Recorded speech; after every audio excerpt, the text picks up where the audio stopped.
Hola, mi nombre es María Andrea Burgos y hoy en Neurotalks les vengo a hablar sobre las afasias. Las afasias se definen como la afectación de los mecanismos centrales que controlan el lenguaje. Esto sucede en el hemisferio cerebral dominante.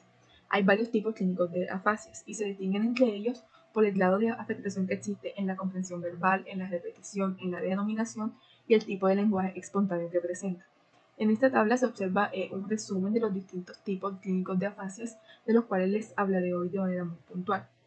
Pero antes quiero hablarles de los dos tipos de lenguaje afásico que existen. Está el lenguaje fluente y el lenguaje no fluente.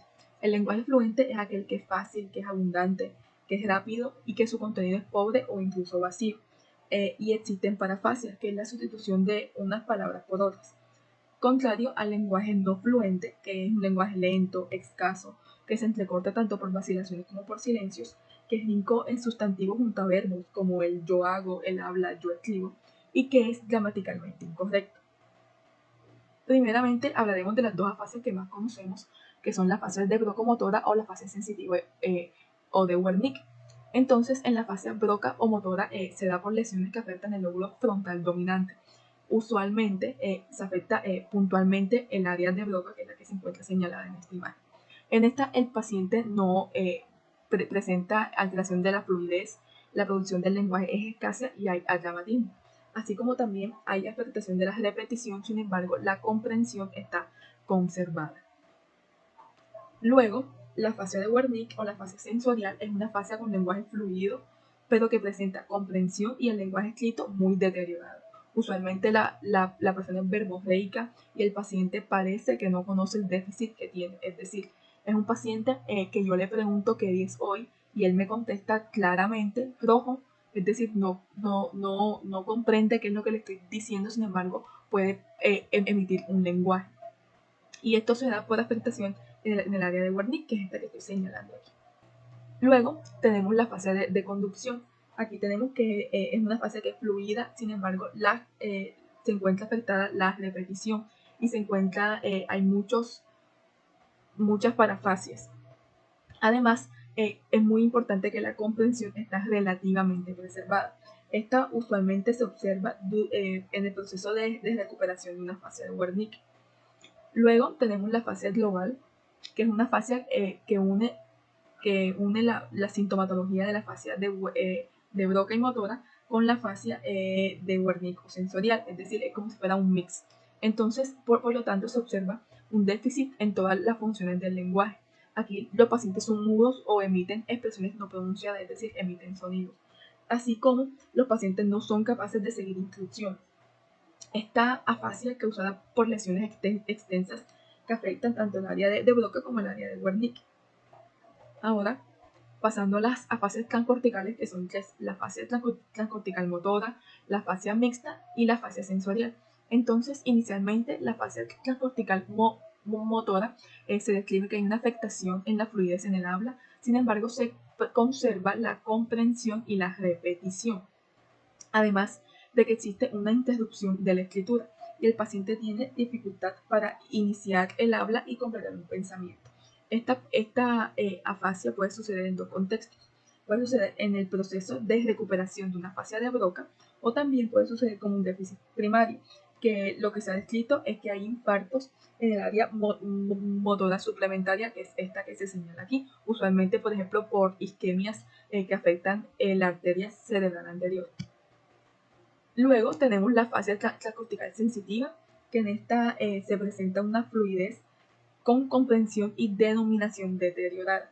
Es similar, muy similar a la fascia de Wernicke sensitiva, sin embargo, aquí es muy importante conocer que se respeta la repetición. Entonces, esta fascia puede ser causada por lesiones que se encuentran adyacentes al área de Wernicke, como se observa en esta imagen, que el área de Wernicke se ubica más o menos a este nivel. Luego tenemos la fascia mixta transcortical, que en esta fascia hay poco o hay ningún discurso verbal. Sin embargo, la repetición está conservada siempre y cuando sea aquello que al paciente se le acaba de decir. Ya, hay afectación de la comprensión del lenguaje. Entonces, con esto podemos decir que en las fascias transcorticales, tanto la motora, la sensitiva y en este caso la mixta, la repetición está conservada. Ya. La causa de este tipo de afasia puede ser una embolia que sea multifocal, que afecte el cerebro y varias zonas del hemisferio. Finalmente, tenemos la afasia anómica, en donde el paciente no puede nombrar ni escribir la palabra para un elemento en particular. Sin embargo, conoce el significado de ese elemento y puede mencionar algunos términos relacionados. Por ejemplo, yo le muestro un bolígrafo al paciente y el paciente sabe que eso es un bolígrafo y sabe que eso sirve para escribir. Sin embargo, no puede nominar, no puede mencionar el nombre de ese objeto, que en este caso es el bolígrafo. Aquí el paciente tiene un habla espontánea, sin embargo, presenta pausas en su lenguaje y también se observa mucho la sustitución de palabras y frases cuando no puede nominar algún elemento. Y la comprensión y la repetición se encuentran conservadas. Bien.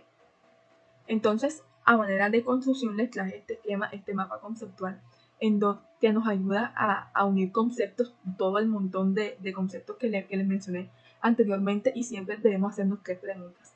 ¿Cómo es el lenguaje del paciente? ¿Es fluido o no es fluido? Esa es la primera. La segunda, el paciente entiende qué es lo que yo le estoy preguntando, qué es lo que sucede a su alrededor, y si el paciente tiene o no tiene la capacidad para repetir. Entonces, hagamos un ejemplo con las 2 afasias más conocidas que tenemos. La afasia de Wernicke, el paciente tiene un lenguaje fluido, sin embargo, no entiende qué es lo que yo le estoy preguntando, por ejemplo, o no es capaz de seguir órdenes y no es capaz de repetir, ya, porque como no entiende lo que yo le estoy diciendo, no puede seguir la orden de repite después de mí. Por otro lado, tenemos la afasia de Broca, que es un paciente que no tiene un lenguaje fluido, sin embargo, sí comprende qué es lo que yo le estoy diciendo, pero aquí él no puede repetir. No es porque no comprenda, como sucede en la fase de Wernicke, sino es porque su lenguaje no es fluido y tiene un déficit motor.